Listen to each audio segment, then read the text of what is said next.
we're ready to start.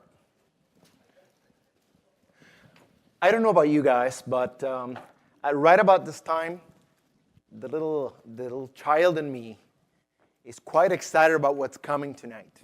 Right? We are in Orlando, the home of Mickey. Tonight we're going to go, Microsoft has prepared for you. I get to tag along. A really interesting, really cool experience at Universal Studios. Anybody excited about that? Oh man, you're not excited. Are you excited about that? Come on. If you're not excited about it, it's because you don't know what's coming. It's a really, really cool experience anyway. But to go, full expenses paid, food everywhere, suites everywhere, Microsoft does it right. I'm sure most of you have seen that in the past. But you deserve it, right? This is the last session, I hope, of your 4th day. And for some of you, probably a 5th day. So, and here you are sitting strong, alert, mostly, ready to learn some more, right? I have no doubt that over the past so many days, you have been bombarded with themes, ideas, new technologies, and it just keeps them coming and you keep on taking it. So thank you for that stamina, okay? Will you guys give each other a hand for that? So today, we're going to spend a bit of time with you, and thank you for the time, to tell you a little bit about our service for securing securing customer identities in the cloud. But more than that, I have a higher goal. And for that higher goal, I'm so lucky today to have some superstars from Subway come with us and present to you the solution that they've created to help their company move forward with their digital transformation. And the goal for me today, and I hope you share that goal, it's not so much to tell you a whole bunch of stuff, because this stuff will be available online. But I wanted to provoke some thought, right? If you take notes tonight, or this afternoon, I hope there are notes of ideas to do things, right? When you hear an idea, either from me or from my colleagues from Subway, my friends from Subway, I hope there are trigger ideas that you write down and you say, what am I going to do next week to tell somebody else in the organization, in marketing, in IT, perhaps in the business side, about how our digital transformation can be propelled forward with cloud identity. I hope that those are the kind of notes you take, and maybe you have been taking.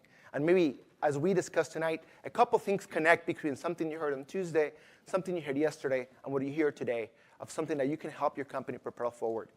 Because your company needs you to do this, right? Not only to be technical experts, but the challenges that we have, they're no longer just coming, they're here, and we'll talk a little bit about them when we talk about digital transformation. But before I proceed, let me go ahead and introduce, and we'll have them on stage here shortly, and I just want to mention Karen Perez-Diaz from Subway, a solution architect, Lynn Ma from Subway as well, she's a senior software engineer, and Paul Aimrich, also from Subway. And this is the star team that has developed this. When they come on stage, I'll point them out to you. But thank you for being here.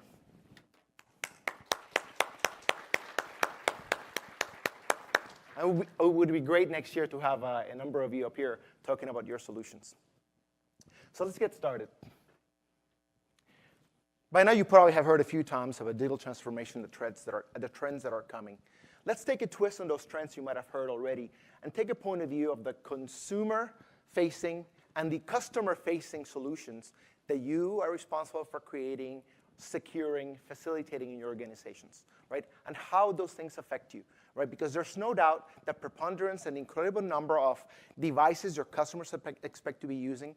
And if you're not where they are, guess what? You don't exist, right? If that application does not exist where they want it, in the OS that they're using, whether it be a Mac, whether it be on the desktop, whether it be a mobile, perhaps very soon, whether it's in the car, those are all the mobile type devices that are coming that you have to be part of. When it comes to social, right? Social is not just the fastest way to log in. It's also a way to connect and start a conversation with your customers. Besides, there are no passwords to use it. So this is something you might be missing out when interacting with your customers.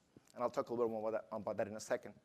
And for me, the last two that are really relevant to this discussion are cloud. Specifically, think of the applications the services that you provide that you need to, or at least consider providing in the cloud so your customers can access not only through your apps, but through the other apps they might be using. In the case of Subway, applications like Uber Eats, applications like Grubhub, where people do their entire menu selection, restaurant selection, and ordering through some other app. And therefore, you have to enable it through an API and obviously secure it, right? Becomes another point of connection, another point you have to secure. You've heard of IoT a ton. I won't address it too much in this conversation. And lastly, all these open connections that you really have to create for your transformation really open yourself to professional attacks, right?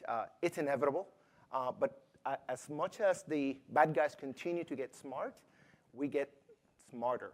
And we want to keep you ahead of that. That's part of what a service does. So then, why is it, or how is it that cloud identity that we're discussing today from a customer perspective helps you when it comes to achieving and delivering the secure digital transformation? So from the left, open standards. You must be looking at open standards. This is absolutely the only way you will be able to interconnect and keep up with the multiple different access points your customers want to use. You deploy open standards, and the next great thing comes out, and you are already there. Not only in the connection, but only in the way you communicate the protocol itself and how you present the information, even then to the HTML, CSS, JavaScript, in ways that transform across devices is really an obligation. Honestly, the ability to single sign-on across your own applications, hey, don't take it for granted.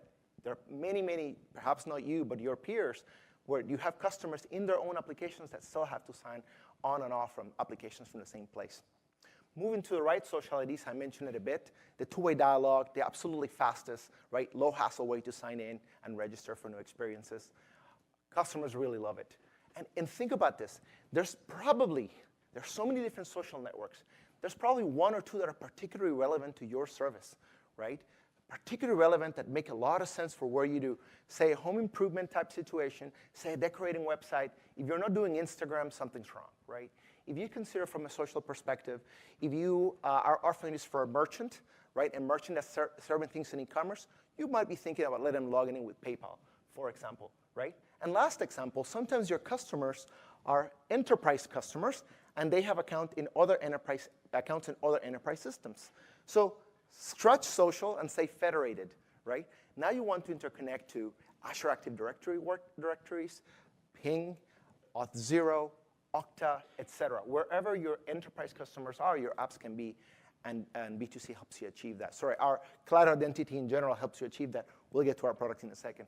And lastly, securing APIs. And I think I mentioned that already. All this wrapped up in a situation where, A, you get cloud scale security that we provide at the same security we provide for Office 365, you can enjoy in your customer-facing applications, and stronger authentication methods to help them come in. So our solution for this today is Azure Active Directory B2C. We've taken an Azure Active Directory, the one that I hope you all know and love. I hope you love. And we've layered on top of it a number of different features to enable you to create solutions focused on customers. And what you see on the left, where we're trying to portray, is the myriad of ways in which your customers can connect. You let them bring their own identities. They will love you for it. You can also offer your own email user ID type connection, but the ability to connect to whatever they're currently using and likely logged in produces impeccable experiences. And in fact, in the mobile, it's almost required these days. I mean, if you haven't experienced it yourself, that you go into the mobile and you find yourself going through the clunky process of creating a new account when you're thinking, hey, I'm logged into my Apple ID, I'm logged into my Gmail. Let me just go into what I want to achieve. And I also mentioned how on the left as well, the connection to government IDs, citizen IDs, and even enterprise identities is something you might want to do for your customers. All the way on the right, it's the things you want to secure and access. Clearly, applications and APIs are part of it, and secure with access tokens, the specific scope to one user or one specific type of data in your database, down to the user that's logged in, provides you much stronger security than it would be otherwise. Your stakeholders will want analytics. What's going on? How well are people accessing our service? How often are they coming? Many of those are analytics you can pick up right at the gate when new customers come in. Have continuity across devices of the same customer coming one time via the car, one time via the laptop, sometimes through the work account, in some other computer, they're all the same customer. You want to track them through. We give you the ability to do that with some unique object IDs. That's me, believe it or not. Talk about interconnection, huh? And lastly, the ability to connect to your existing CRMs and marketing automation. And talk to your marketing team about the importance of that, right? Back to tracking customers and being able to do the data or be able to track data you require of your customers. Either you get them from the customer or even from the social networks, data you can capture and keep, obviously, with their consent. Open standards. So we have already established connectivity pre-built, if you will, to the identity providers on the top. But the reason we've been able to do that is because we're standards-based. So across the top, what you're looking at is OpenID Connect, OAuth 2, OAuth 1, and that pretty much covers the ones at the top. And that open standards approach is available to you to use directly with your own SAML, OAuth 2, OAuth 1, OpenID Connect providers. And that's part of the magic what this enables for you. One connection from your app allows you to interconnect to all these many different identity providers. And we worry about how the upkeep of that. So how do you access this? How do you tap into the system? And I'll give you a short demo about that. But we've developed two approaches to how you interact with your platform, your tenant, right? Your environment that you've decided to use if you go along with us on Azure Active Directory B2C. We have a way in which we provide in the portal the ability for you to quickly select social accounts, create any custom attribute you want to collect and save it, the ability to turn on MFA, and to customize your pages using HTML and CSS. Rather than tell you more about the page, let me just show you. And I will show you as well how JavaScript is something we're really, really, really close to having on public preview. We're very excited about that. So let's jump into a quick demo. OK. So what I'm showing you right now, I've gone into portal.azure.com. I've pre-created an Azure Active Directory B2C tenant. We had a number of labs. Thank you for those of you who came. It was full. I appreciate that. But they're relatively, all of it should be easy, but it's extremely easy. Within the portal, I'm going to go into the control settings for Azure AD B2C. And this particular tenant, I've enabled, and any of you can, this is in public preview, a modern, more user-friendly, we believe, user flow management approach. Basically, a better UI. Across the top, across the left, what you can see is the ability to register applications. We'll skip that for now. The ability to program or add new identity providers. Let's go ahead and show you that page very quickly. I've already preset in here a number of identity providers, just to show you what it takes to set one up. Say I pick Facebook. I would have gone to Facebook as a developer, created an account, gotten a client ID and a secret, and put it in here. That's all it would have taken for Facebook. Google is very similar, and all the others. And down here, I further configured an Azure Active Directory. This is an enterprise directory that I configured. I won't show you the settings. That might be a secret here. Let's see. And I'm looking at Parag here, my colleague. Not quite. So an Azure Active Directory tenant has been configured. Some claims have been mapped so that we can also use, in this case, imagine it's an enterprise directory to connect to. Going further, there's a collection of user attributes that I can ask of a customer and also store in the directory to access by 1, 2, 3, as many apps as you want to. There's the entry point into users. We'll skip that for now. Audit logs, and this is a feature that's coming and available to a few customers. Let us know if you're interested. But let me go right into user flows. Let's say that we want to create a new user flow, and I have many here.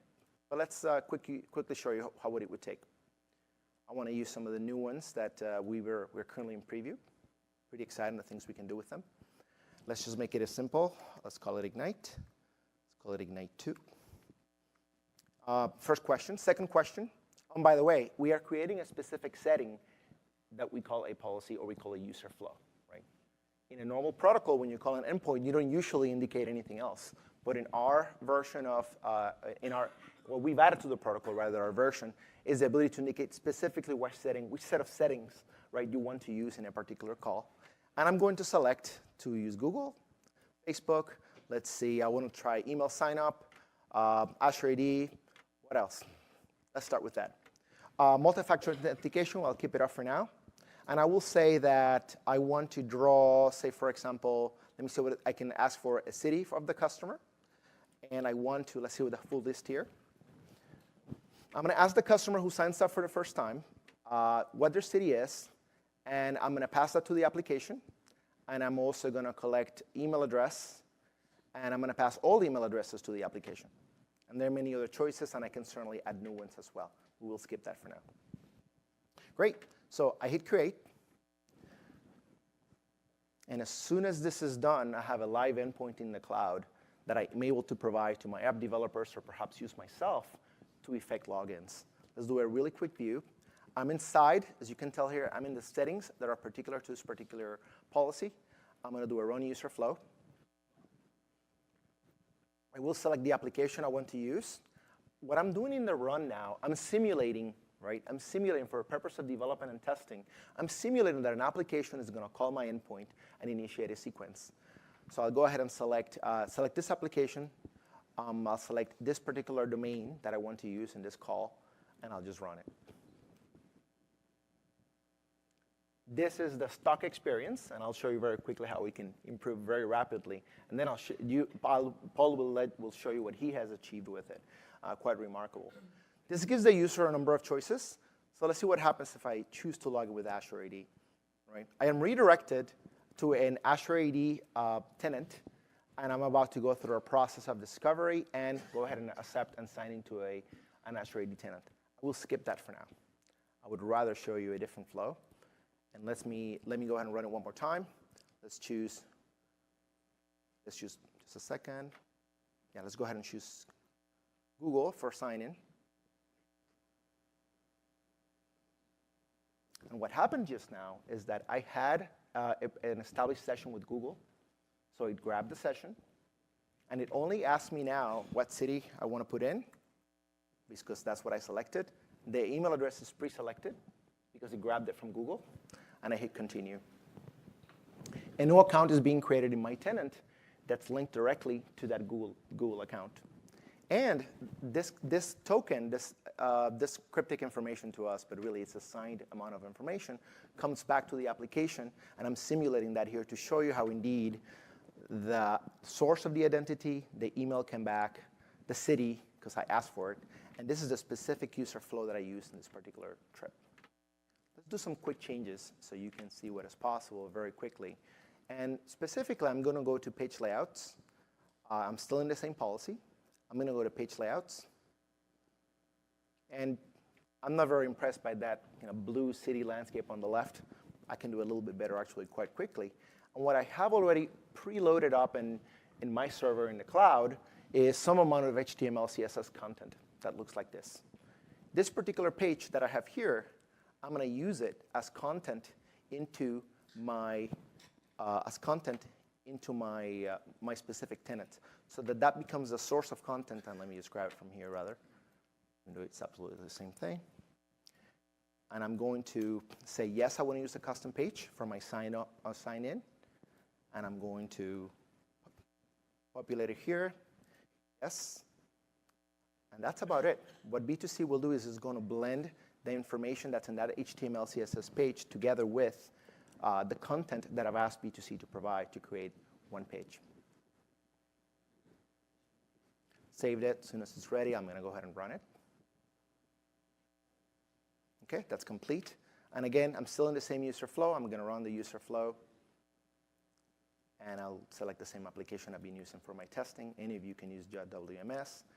Keep the domain consistent, and run the user flow. So it just happened, and I have not preloaded in my content. Let me show you from the top. Obviously, in my content, I provided an icon I want to use for Google, an icon for Facebook, and I have not yet provided an icon for Azure AD. So clearly, there's nothing to show there. Obviously, I got a little work to do on my web dev. But this is the experience you saw before, shown differently. And when Pablo from Subway comes up, he'll show you a different one.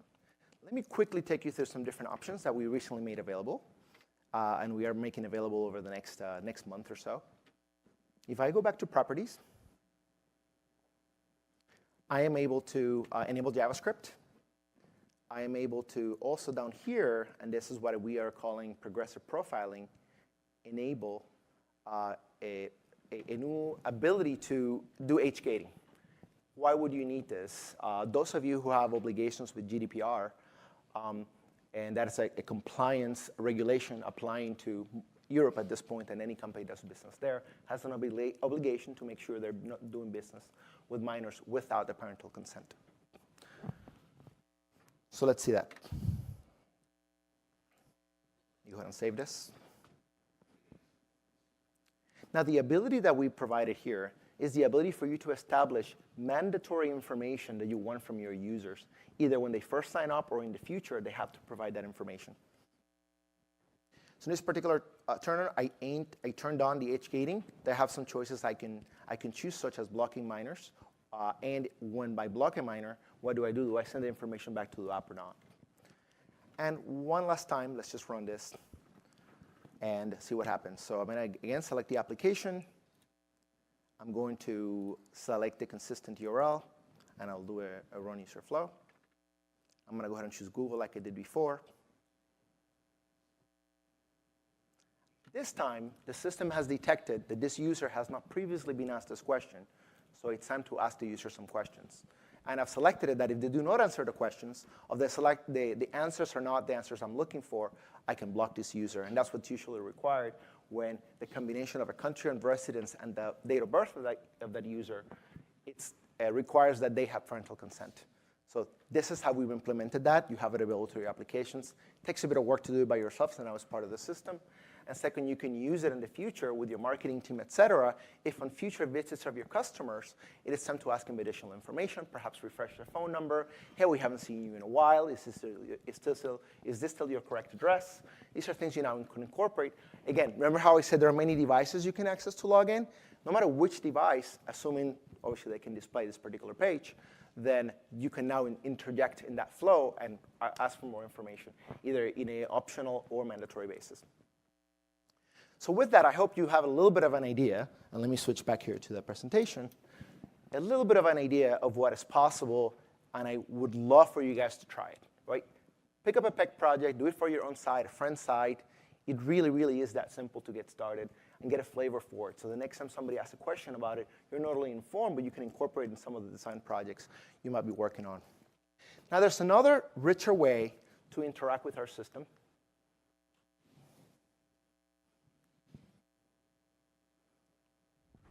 And what this other richer way to interact puts in your hands the ability to create pretty much any authentication, registration, password reset, age verification, identity verification, and many other type solutions that you want to do, such as let me log in with a phone number, such as let me log in passwordless, such as let me send an invitation to the user and have them respond to that invitation to come back and get a new account. It's a very powerful system. I've seen many faces here of people who have used it. But rather than tell you too much about it, I would rather have my very good friends from Subway come up.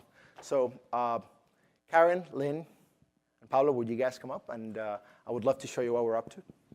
So I've been so lucky to be able to work, and several folks in our team, to be able to work with Subway over the past year and a half. They have been a tremendous partner with us. And we're very proud of the things they have realized. And I hope this motivates you to look into digital transformations for your own company. Thank you, Karen. Go ahead. Thanks, Jose. Good afternoon, everyone. My name is Karen. This is Lynn. And this is Pablo. We're the Subway Consumer Identity team. We mainly build the solution and are the main liaison with all the teams that we've integrated with. And we keep on adding some features. So we're here today to present what we've done, a little bit of history first, and then the challenges we had, and at the end we're going to give you a demo so you can see what that looks like. So our story started a couple of years ago. We were going through a digital transformation at Subway, like perhaps many of you here. And at the time we had an online presence, so especially here in North America, we had an online ordering system that was web-based. We had a couple of mobile apps where you could log in with actually an identity solution that an affiliate of ours had built but it was not homegrown, so we did not control it. And we wanted to do more. So we really wanted to give the customers a much better experience. We wanted to be able to allow them to, let's say, use social logins to log in. We wanted to allow them to be able to have delivery, to go to Uber Eats and Grubhub, and things like that, which we could not do at the time because that identity solution was not based on the latest standards. So we started, we actually have a digital team now, and the first step on that digital transformation was going to be the mobile app. And for that, we realized we were missing a very key piece to that transformation, which was to have a foundation for identity. We really wanted something that was homegrown, and that we could know and understand our customers. So at that time, we had a few options. We started looking at what was important to us. So the first thing was actually, we really needed a trusted partner, somebody who understood security and that we could offload our security for our customers. But that was very important to us because we are not an organization that's in the business of security, but we're still obviously responsible for that for our customers. We also wanted something that could scale internationally. We have actually 40,000 plus locations in more than 100 countries. So we really needed a reliable system that could support the load globally with minimum to no downtime. That was of the utmost importance for us. We also really needed standards. We needed to make sure we were on OpenID Connect and OAuth 2 for authorization, so that we could support all those future channels we were planning and all the other features we really wanted to implement. We would have preferred to not have a ton of upfront costs so that we could start that development. We really didn't have much time, and you'll see that later. And ultimately, we also wanted a technology fit, if that was possible. We're a Microsoft shop, and one of our biggest or largest technology partners is Microsoft. So at the time, Microsoft came to us and showed us this private preview for Azure AD B2C, specifically the custom or premium offering. And this is what we built. So at the center of this is the Azure AD B2C tenant.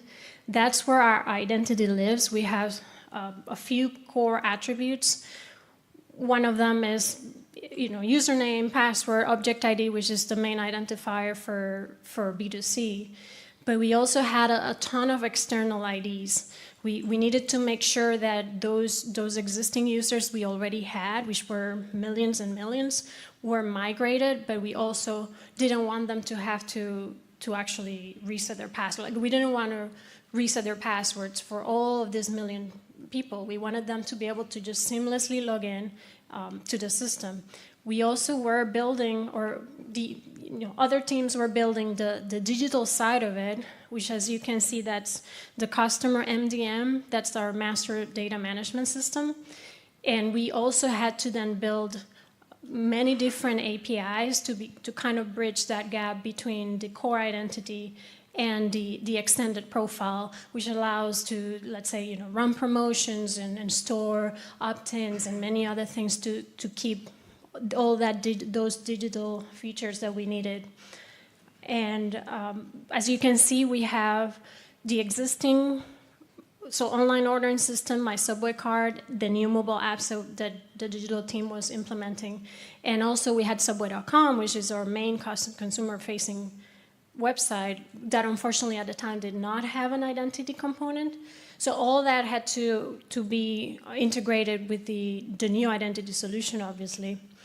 We also went through a migration, and Lynn is going to talk to you a little bit about our biggest challenges on actually getting this implementation out the door. Thanks, Karen. So let's recap the major integration points for the new Subway identity solution. And we had the consumer front ends. like all the consumer front ends, and we had the the new cloud MDM for the master data, the external identity provider, which hosted the existing profile and payment information that need to be brought back in-house. So our goal is to have one identity solution for all, and the Azure AD B2C apparently is what can bring everything together. And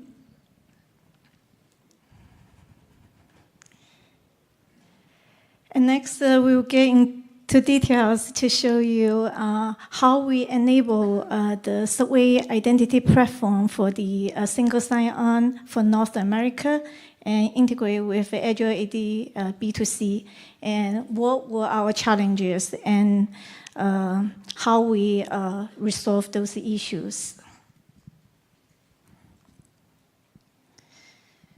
As any typical integration, our first challenge we're facing is the migration of existing customers. We have millions users need to be migrated both to Azure AD B2C and the NDM data store. And let's go back to the architecture diagram. First, all the consumer data got reloaded from the external identity provider and into the custom NDM. And generate the MDM ID, we extract the data files and use the migration tool to process each file and push the data back into Azure AD B2C. And with all the integration ID and core attributes.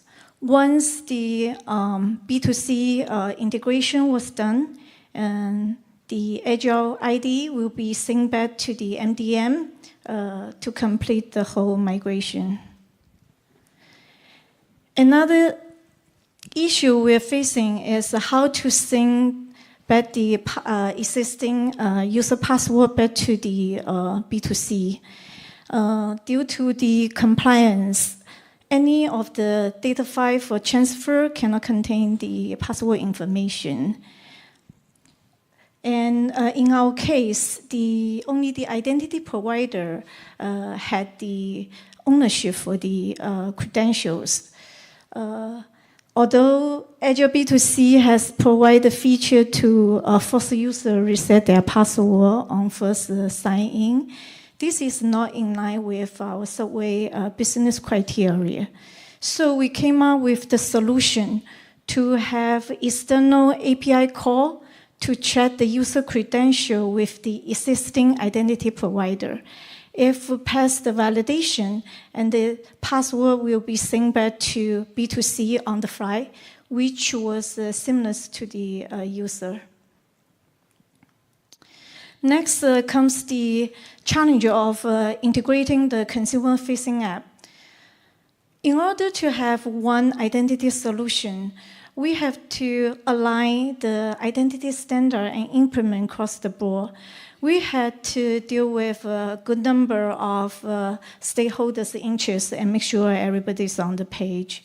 In terms of the complexity of each integration points, each client has different business rule and library and framework they used. How to implement the OpenID Connect standard, the method to acquire and validate tokens, and the language and devices to support. All those need to be standardized and straightened out through the process. On top of that, we have a big portion of customization. And what we did was try to best utilize the B2C elements, the built-in features, to combine with the custom content to fit our needs. Besides, we have the self-service reset password flow and the self-rehealing flow for the sign-in policy. Those are all on the critical path for the integration. And last was the time constraints. We have strict timeline on each milestone deliveries. Starting from August 2016, After POC, we went to E2E 3 months later in November. In March 2017, we have soft launch we call pilot program, which was open to friends and family for the first run. And we went live and rolled out to all North America in June 2017. So that was 8 months in total for us to complete the identity integration with Azure Active B2C. And we had a 30% increase in user volume since our first launch last year. And all those conclude how we enable the Subway identity platform for the North America single sign-on, and why we choose the B2C, and what were our challenges and how we did it. And next, Pablo will show you the user sign-in, sign-up experience on thesubway.com. Thanks, Lynn. I'm going to ask a question that Jose did not ask at the beginning. Who here is already using Azure B2C? All right, good number of people.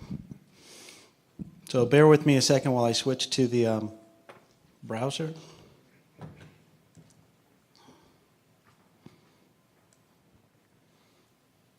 And here we go. Sorry. This demo is only showing our web experience. We have lots of other client applications that are using Azure B2C service. We have our remote ordering platform, which we hope you guys have been using so you can order your subs ahead of time. Our mobile app, which also allows you to do that, and some internal applications that allow that to use. As Jose pointed out, or excuse me, showed earlier in the example of where he brought a basic policy user flow screen up, we went and took that and went to a fully customized JavaScript enabled and localized policy. So I'm going to put the mic down. If you guys can't hear me, I'll try to be as loud as possible. I can hold it for you. Oh, thanks.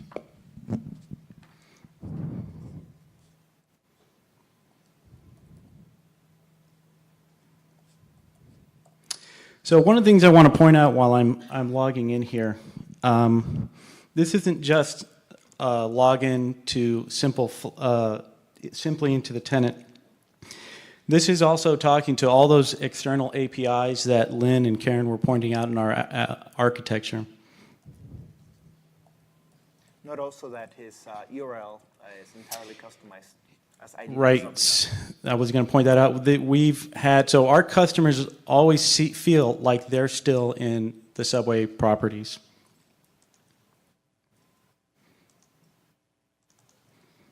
And see, there's the JavaScript working.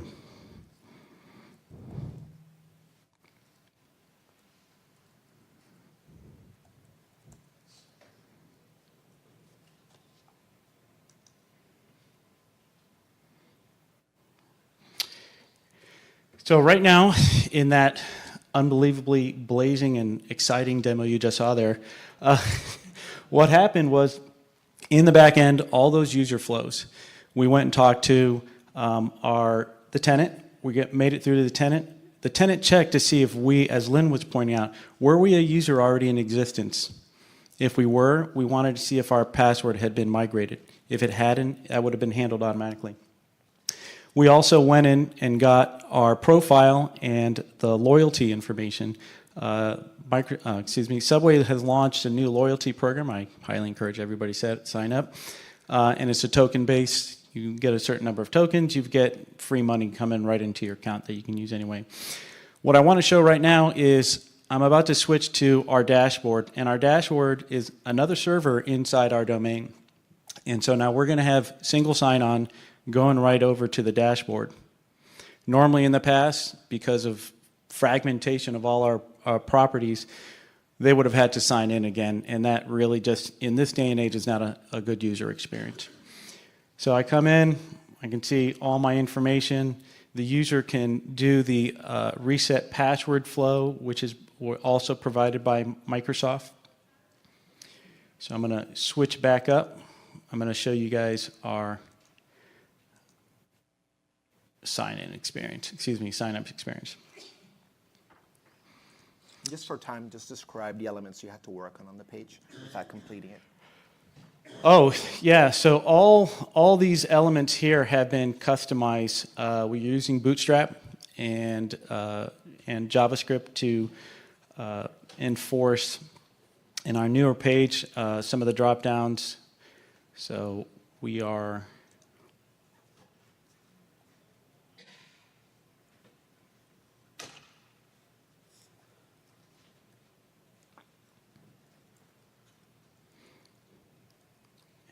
go.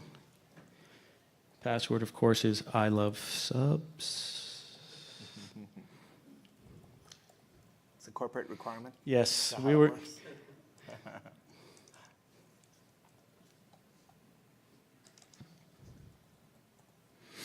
The one thing, if you guys are interested afterwards, the team would really love to show you our localized versions of this, which I'll talk about in a second. Get in there, and now, once again, super exciting demo, a little spinning wheel, and we're back. But what has happened is we've created a new user in the tenant, we've created a new user in our MDM environment, and created a new loyalty ID for that user, all through the user flows that we've come here. So Pablo, let's proceed back to your last page in the presentation. Just Sure. Mindful of time. Yep. So I think you wrap up some That is really correct. interesting thoughts there. Now we need to go. Scroll on through.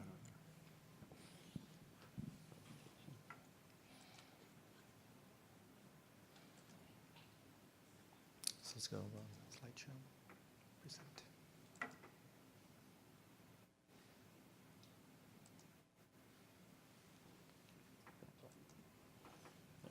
Sorry. Okay, very good. All right, thanks. Yep. So where are we going next with Subway? Subway is our key task right now is globalization. Karen pointed out that we have over 44,000 stores worldwide. We are the largest franchise in the world in over 100 plus countries. Our goal is to have rollouts in as many of those countries as feasibly possible. Right now we've implemented English US, English Canada. Coming up really, really soon is French Canada, and then we have Australian localization coming down the board before the end of the year. So that is our big ultimate goal. And the nice thing about what has happened because of how what Microsoft has done, it's the ease of making all these localizations it's like a dream. It's really easy to add new countries. So wrapping it up, where we have with our digital transformation is that the Azure B2C technology has allowed us to leverage our existing resources that we already had, bringing in standards and new technologies so that we can take, at least from a Subway point of view, well into the future. Back to you, Jose. Very good. Thank you. Thank you very much to the Subway team.